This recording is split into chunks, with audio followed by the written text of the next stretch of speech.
After the scandalous press conference in the US, where various important issues were discussed, Volodymyr Zelensky flew to the United Kingdom. In London, he was met by British Prime Minister Keir Starmer, who apparently tried to compensate for what was not achieved during the meetings in the US. As a result of this meeting, an important agreement was signed, according to which the UK will provide significant financial assistance to Ukraine in the form of a loan. However, an interesting detail is that this debt will be repaid using frozen Russian assets in the UK.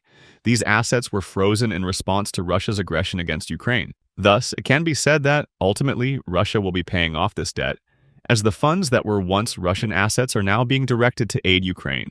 During the meeting, other important topics were also discussed, such as continuing support for Ukraine in its fight against Russian aggression, as well as increasing sanctions against Russia. Keir Starmer stated that the UK will continue to support Ukraine in its pursuit of peace and the restoration of territorial integrity. However, the scandal of March 1st was the meeting between Zelensky and Donald Trump, which caused a storm of discussion. During this meeting, Trump did not focus on financial assistance to Ukraine, but he made several shocking statements. First of all, he emphasized that if he were to return to the White House, he would seek ways to peacefully resolve the conflict between Russia and Ukraine.